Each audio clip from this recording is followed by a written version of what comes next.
अगर विपक्ष को देश हित के बारे में अगर सोचना होता तो इस प्रकार की बातें ना करता। आप देखिए कि हमारे देश की और हमारे माननीय प्रधानमंत्री श्री नरेंद्र मोदी जी की नीति शुरू से रही है कि भारत जो है वो कभी किसी के ऊपर आक्रमण नहीं करता और भारत किसी भी देश की जमीन को न कब्जाने की और न किसी भी प्रकार की कार्रवाई का हमेशा वो विरोध करता है कि युद्ध तो होना ही नहीं चाहिए। लेकिन मैं पाकिस्तान के जनरल वनरल को देखता हूँ तो बड़े बड़े मेडल, पता नहीं जैसे कि कहाँ कहाँ की कंट्रियां वो जीत चुके हैं।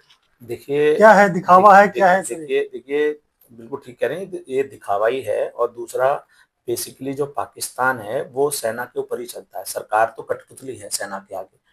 तो सरकार जो है इनकी पीठ कुछ ना करते हुए भी इनकी पीठ थपथपाती है ताकि सत्ता में वो बने रहें और बड़े बड़े मेडल्स इनको लगा देती है इसी कारण से। अब आप देखिए ना कि इतनी दुर्गति इनकी हुई और इतनी दुर्गति होने के बाद भी उनका ओहदा नमस्कार, और खबर बढ़ा दिया। कंट्रोल न्यूज में आपका स्वागत है। आज हम परपड़गंज विधानसभा से भारतीय जनता पार्टी के पूर्व मंडल अध्यक्ष कैलाश यादव से क्षेत्रीय मुद्दों पर सीधी बात करेंगे।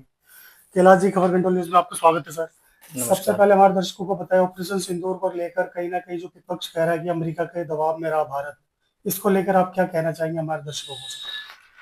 देखिए विपक्ष का तो हमेशा ऐसा रहता है कि वो सरकार को कभी भी ईमानदारी से सपोर्ट नहीं करते।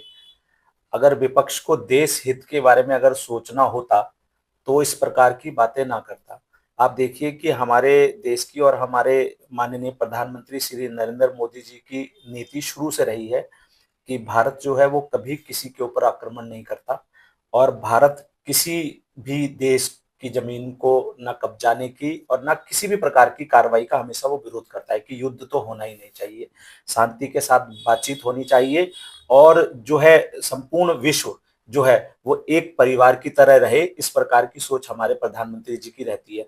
तो प्रधानमंत्री जी कभी युद्ध नहीं चाहते, लेकिन क्योंकि पाकिस्तान जो शुरू से लगातार भारत के खिलाफ परोक्ष जो युद्ध छेड़े रखता है, जिन आतंकवादियों को जम्मू कश्मीर में वो घुसपैठ कराता है और वो जिस प्रकार से यहाँ पर जो कृत्य करते हैं, जरूरी बन जाता है कि उन आतंकवादियों को सजा दी जाए। और भारत ने और भारत के प्रधानमंत्री और भारत की सेना ने काम भी यही किया कि आप देखिए कि इन्होंने शुरू से ये कहा कि हम आतंकवादी कैंपों को नष्ट करेंगे, आतंकवादियों को मारेंगे। जो हमारे यहाँ पे जो है हमारे हिंदू भाई बहनों की जिन्होंने हत्या की, जिन्होंने पहलगांव में जो ये कृत्य किया, तो हमने आतंकवादियों को मारने के लिए कार्रवाई की। लेकिन पाकिस्तान ने क्या किया?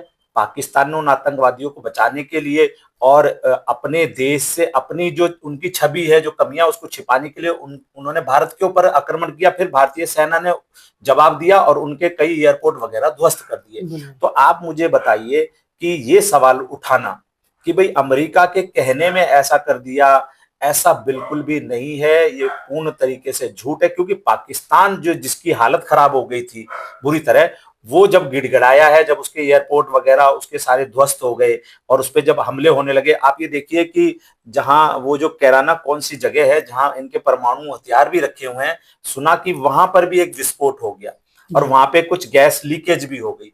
तो इनको घबराहट हुई और जो इनके एयरपोर्ट ध्वस्त हो गए, उनसे इनको लगा कि अगर युद्ध ये लंबा चल गया तो हमें बहुत ज्यादा क्षति होगी, नुकसान होगा, और ये अमेरिका के पास गिड़गिड़ाने पहुंचे। और अमेरिका ने जब भारत के नेताओं से बात करने की कोशिश की तो उनको स्पष्ट कह दिया गया कि भाई हम अपनी कार्रवाई जारी रखेंगे। तब पाकिस्तान के डीजीएमओ ने बात की हमारे डीजीएमओ से और तुरंत युद्ध रोकने की जब उन्होंने अपील करी, तब ये युद्ध रोका गया। क्योंकि हम तो युद्ध चाहते ही नहीं थे, हम तो आतंकवादियों पे कार्रवाई करनी थी, वो हमने की। वो जैसा हमें जवाब दे रहा था हम उसका जवाब उसको दे रहे थे। हम अपनी तरफ से युद्ध नहीं चाहते, हम तो शांति चाहते हैं। हम चाहते हैं कि हमारे देश में वो किसी भी प्रकार की कोई भी ऐसी घिनौनी हरकत ना करे, आगे आतंकवादी कार्रवाई ना करे। तो हमें क्या आवश्यकता पड़ी हुई? यादव सर, आपसे ये जाने, कंगाल पाकिस्तान के पास खाने को तो कुछ है नहीं, मिसाइल वगैरह कहाँ से लाएंगे? कहीं ना कहीं आपको लगता नहीं कि चाइना ने अपना ही प्रोडक्ट पाकिस्तान को भेजा ताकि लड़ाई छिड़ती रहे और हमारा नाम भी ना आए? बिल्कुल जी। देखिए पाकिस्तान ज्यादातर निर्भर ही चाइना के ऊपर रहता है। और आप ये देखिए, चाइना हो, तुर्की हो, अजरबैजान हो, चाइना और तुर्की ने अपने हथियारों को देकर के पाकिस्तान को एक तरीके से कंडम हथियारों को ये यूज करने का कि भाई इनकी क्या कैपेसिटी है वो किया, और इसको घटिया हथियार दे दिए पाकिस्तान को। और आपने देखा कि किस तरीके से वो नष्ट हुए, उनके ड्रोन हमने कैसे मार गिराए, उनके जो जो उनकी मिसाइलें थी वो हमने मार गिराई, वो किस प्रकार से बिल्कुल फुस साबित हुई, उनके जहाज किस प्रकार से फुस साबित हुए। तो हमारे जो हथियार बने थे वो सटीक रहे, हमारे जो निशाने थे वो सटीक पड़े, और उनके ज्यादातर सब फेल हुए हैं। जितना उन्होंने झूठ झूठ फैलाना था वो झूठ फैलाया। हमारे प्रधानमंत्री जी तुरंत देखो उस एयरबेस पे गए जहां उन्होंने कहा था कि हमने ये नष्ट कर दिया, उन्होंने कहा S-400 नष्ट कर दिया, हमारे प्रधानमंत्री तुरंत वहां पहुंचे और S-400 भी दिखाया और पूरा एयरबेस दिखाया कि वहां बिल्कुल ठीक है। इन्होंने कोई अपना एयरबेस दिखाया जहां जहां भारत ने कोट किया कि हमने यहाँ पर मारा है, इन एयरबेस को ध्वस्त कर दिया है, एक भी एयरबेस पे गए? इनके प्रधानमंत्री खुद वो दिख रहा है कि जंगल में पेड़ों के बीच में टैंक पे झाड़ी उड़ी रख करके उसके ऊपर खड़े हो रहे हैं। आप देखो ना स्थिति क्या थी इनकी। तो ये तो बहुत बुरी तरीके से पिट चुके थे, और हथियार जो चाइना के और जो तुर्की के जो हथियार थे वो पूरे तरीके से बेकार साबित हुए हैं। और इस वजह से इन्होंने जो है युद्ध एकदम से रुकवाया है भारत से, अपील करते हुए, भारत के आगे गिड़गिड़ाते हुए अपने आप को। तो क्या लगता है आने वाले समय में ऑपरेशन 2 भी चलेगा, हो सकता है सर? हाँ बिल्कुल, देखिए भारत ने बिल्कुल स्पष्ट कहा है कि हम किसी भी प्रकार की कार्रवाई हो, किसी भी प्रकार की अगर आतंकवादी गतिविधि होगी तो हम उसको एक तरीके से युद्ध मानेंगे। और अभी तो ये समाप्त तो थोड़ी ना हुआ है। आप एक बार बताइए, भारत ने कौन सा स्टैंड बैक ले लिया? कोई भी स्टैंड भारत ने बैक नहीं लिया। जो जल संधि जो थी वो निरस्त कर दी, वो निरस्त है। ठीक है, बातचीत हम इनसे नहीं करेंगे जब तक ये आतंकवादियों को अपने वहां खत्म नहीं करेंगे, तब तक बातचीत नहीं करेंगे। तो बातचीत हम लोग नहीं कर रहे हैं। बातचीत हमने स्पष्ट करा कि अगर कोई बातचीत होगी तो वो पीओके के ऊपर होगी, क्योंकि पीओके हमारा है, हमें आप वापस दो। आतंकवाद पे बात होगी। तो जो हमने कहा, हमारी जो बातें हैं वो बड़ी स्पष्ट हैं। इन्हीं मुद्दों पे बात होनी है, उस पे तो कहीं पीछे हटे नहीं हम।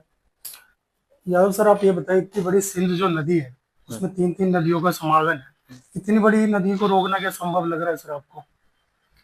देखिए, पूर्ण तरीके से अभी संभव नहीं है, लेकिन जैसे जैसे स्थिति आगे होगी उसकी व्यवस्थाएं की जाएंगी। अभी कुछ बांध बनाने का काम शुरू, पीछे बांध बनाए गए हैं, और भी बांध बनाने का काम किया जा रहा है, पानी को डाइवर्ट करने का काम किया जा रहा है।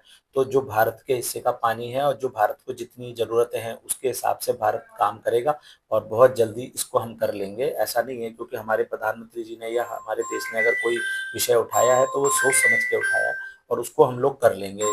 थोड़ा समय जरूर लगेगा लेकिन जरूर करेंगे। और पाकिस्तान जब तक आतंकवाद को समाप्त नहीं करेगा, पाकिस्तान जब तक भारत में आतंकवादी गतिविधियों को बंद नहीं करेगा, तब तक ये ऑपरेशन सिंदूर जो समाप्त नहीं होगा। ऑपरेशन सिंदूर जारी रहेगा। आतंकवादियों की धरपकड़ लगातार की जा रही है, बॉर्डर पर भी और बॉर्डर के बाहर भी निगरानी की जा रही है। अगर दोबारा कोई भी ऐसी हरकत होती है या भारत को ऐसा पता लगता है तो दोबारा उनके कैंपों पे कार्रवाई होगी। लेकिन भारत की एक नीति जो रही है, मैंने जैसे बताया आपको कि हमारे प्रधानमंत्री जी ने जब रशिया के राष्ट्रपति आए थे पुतिन जी, तो हमारे प्रधानमंत्री जी ने कहा था कि ये जो समय है वो युद्ध का समय नहीं है। तो हमारे प्रधानमंत्री की जो सोच रही है वो ऐसी नहीं रही है। तो विपक्ष का ये कहना कि अमेरिका के कहने में रोक दिया, ये हम लोग बढ़ती हुई इकोनॉमी है, देश तरक्की के रास्ते पे चल रहा है। बहुत सारे देश, चाइना हो गया, अपना पाकिस्तान हो गया, या आपका कनाडा हो गया, या तुर्की हो गया, या कुछ ऐसी कंट्रीज जो जो नहीं चाहती हैं कि भारत तरक्की करे।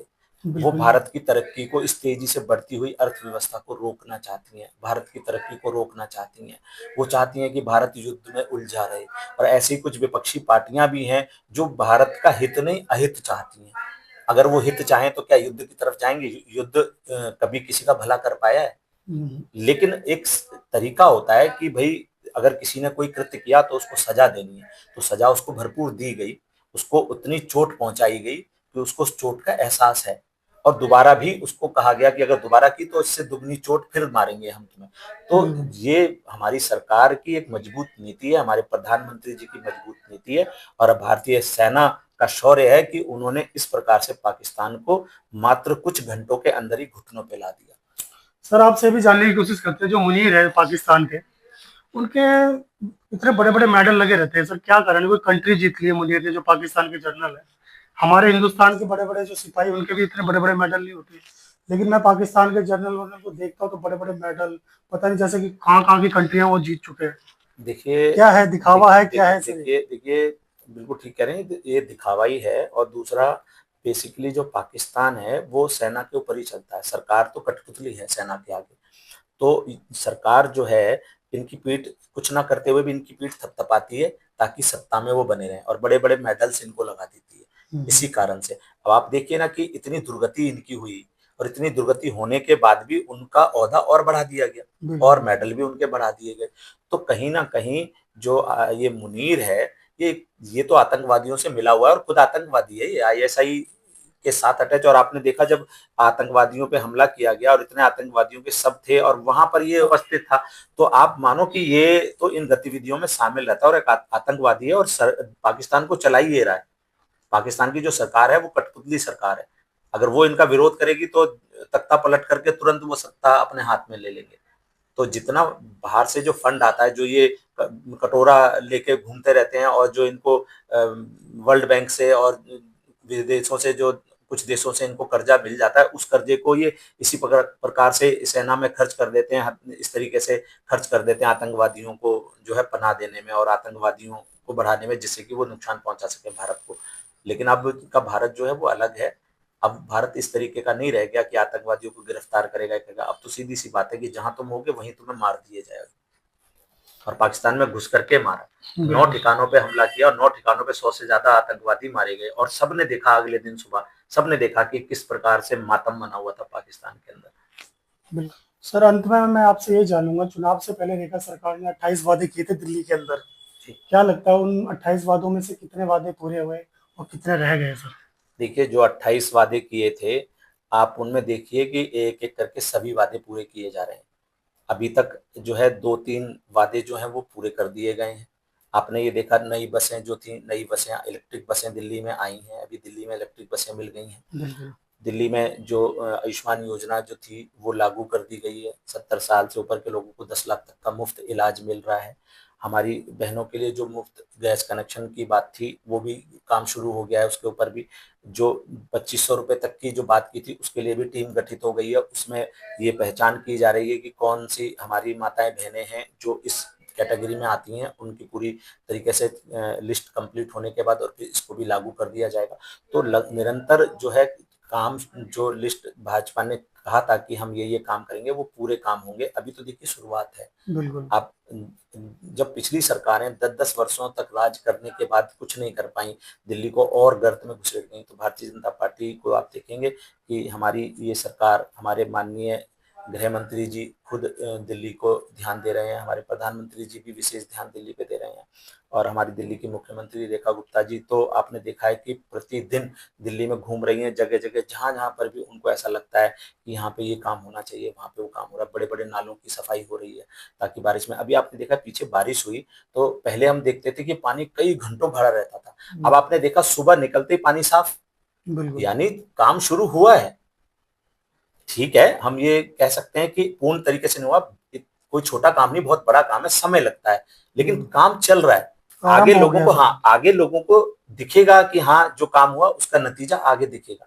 तो थोड़ा समय सरकार को दीजिए, और उसके बाद ये आकलन हम साल, 2 साल, 2.5 साल बाद अगर करें तो ज्यादा अच्छा होगा, क्योंकि तब तक जो और कुछ अच्छे काम हो चुके होंगे, तो दिल्ली को नजर आएगा कि दिल्ली को जाम से मुक्ति मिली, दिल्ली की सड़कों की स्थिति अच्छी हुई, दिल्ली में जल की स्थिति अच्छी हुई, दिल्ली में जो है आयुष्मान योजना और महिलाओं के लिए जो राशि थी वो बंटनी शुरू होगी। तो ये सब चीजें कुछ वर्षों में कंप्लीट हो जाएंगी, तो आगे लोगों को सब दिखाई देगा। बहुत बहुत धन्यवाद सर, आपने समय निकाल के हमसे बात की सर, शुक्रिया, धन्यवाद। जी नमस्कार, धन्यवाद।